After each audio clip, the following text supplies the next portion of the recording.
something like they're going to give you two numbers, you don't know what they are. When they tell you that, just make a variable for each one of them. So find two positive numbers such that the sum of the first and twice the second is 64. Okay, so this is my first number, and the sum means addition. Twice the second number, so we don't know what the second number is, but it's going to be 2 times that second number, and give it a different variable because the first number is different from the second number, and they're telling you that this is equal to 64. All right, and then they tell you and whose product is a maximum. So they're already kind of telling you, hey, you have an equation of these two variables, and that's going to be a maximum. The product means multiplication. All right, so that's what they want you to find. They want you to maximize what's going to be the maximum number for this product. Well, you have two equations, and you have two unknowns. So what you're going to do is you're going to get, so you're going to solve for one of these equations, and you're going to plug it into the other one. It doesn't really matter which one you want to solve for, because we're going to be using the equation on the left side. On the right side, this one, we're going to solve for y, okay? Just because we're used to having everything in terms of x. So let's actually make this product rule in terms of x.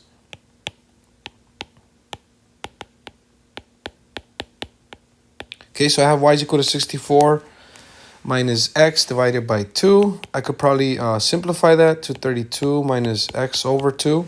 And when I plug it into my equation, now I have this product equation in terms of x, okay? And if I solve that, I'm going to end up getting 32x minus x squared over 2. That's going to be my equation, okay? But they're telling us, they want us to maximize it, right? Whose product is a maximum. So we want to maximize as well. We know when we have a function, if we take the derivative of that function, that's going to give us a possible max or min. So let's go ahead and do that right now.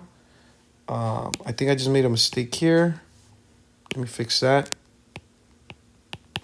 Okay, so the derivative of this function is going to be 32 minus x. And we make that equal to 0. You see that x is going to be equal to 32. So that's our first number. How do we find the second number? Well, you have the first equation. Just plug it in. Plug it into your one of the original equations. And by the way, I could have plugged into to this equation. That would have probably been smarter just because it's already there. But anyways, I started with this one. So I'm just going to work it out. And I could see that y is equal to 16. Okay? So the product of these two numbers is going to be maximized at 32 and 16. Okay, that would be your max number, and that's all pretty much they're asking you to do. Okay, another popular type of problem is going to be some kind of area problem. It says a rancher plans to fence a rectangular pasture adjacent to a river. Okay, I have that. That's my river here. And it must contain 180,000 square meters in order to provide enough grass for the herd. So we have this right here, and you can label it anything you want. I'm just deciding y and x again. Some people use L and for length, right? And width. That's another one that's popular. And what do they want us to find? They want us to find what are the dimensions that will require the least amount of fencing. So they're already telling you the least amount of fencing. They want you to minimize the fencing. Well, the fencing is going to be the perimeter. Okay, and we're going to label that P. And we know that the perimeter for this fence is going to be x plus 2y. All right? But just like before, they give us enough information where the pasture must contain 180,000 square meters. So we have another equation, right? And this will be the area.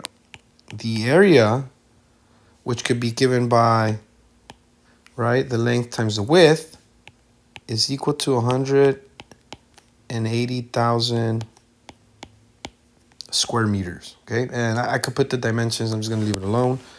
But again, just like before, we want to minimize this guy, right? So we actually want to find the derivative of P. But again, we have two variables. We want to minimize or maximize, aka optimize.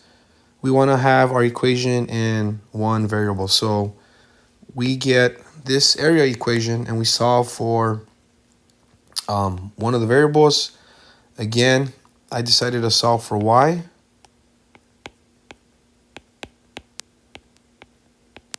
All right, and I'm going to plug in and we're going to say the perimeter of this fence could be given by this equation, right? Where I'm solving or I'm plugging in terms of x. And yeah, you're going to get some large number. Not a big deal. And that's our function. Now, let's go with what dimensions would we need to minimize? Well, let's minimize this. Okay, we take the derivative. We get 1. If you bring up the x to the top, it becomes a negative power. And then you take the derivative of that. You're going to end up getting negative 360,000 x squared in the denominator, right? We make that equal to 0. And we solve for x. I'm gonna make it equal to 0. I'm gonna subtract both sides by -1. Then I'm gonna multiply by x squared. All right. I'm not gonna show that, but I'm telling you what I'm doing. I'm gonna subtract 1 to both sides. Then I'm gonna multiply by x squared. And because both sides are negative, I could also multiply by a -1, and it gets rid of that. And I'm left with x squared is equal to 360,000, right? I want to solve for x. Well, just take the square root of that large number. And remember, you're going to need your plus or minus sign. And what do you guys get? What is the square root of 360,000?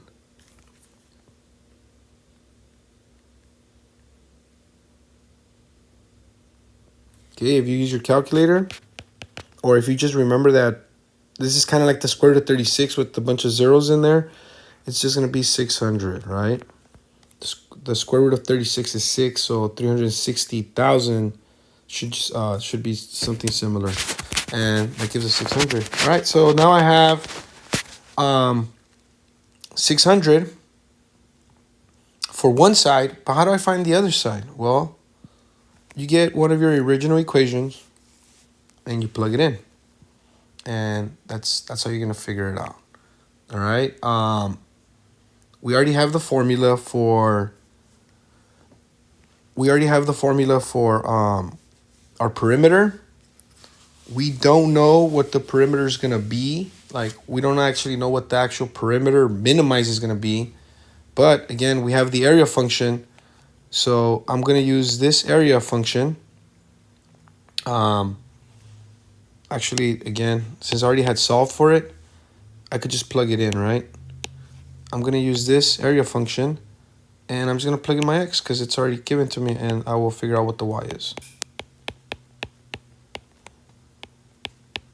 And y is going to be equal to 180,000 divided by 600.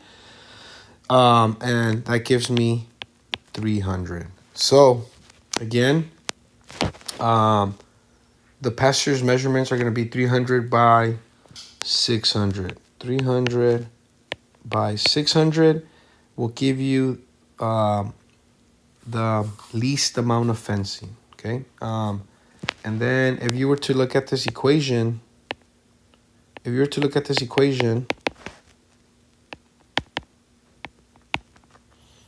hold on. Why did I put a 2 there? I could plug in different values for x and y that will give me a certain perimeter.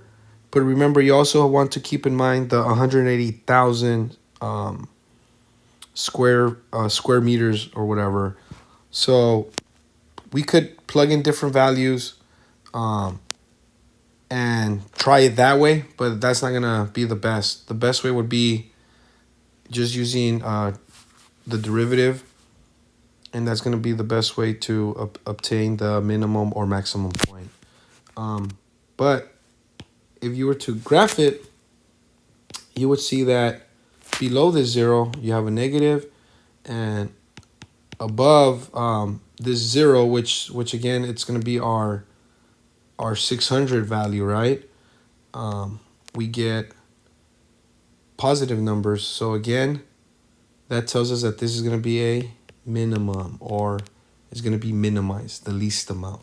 All right.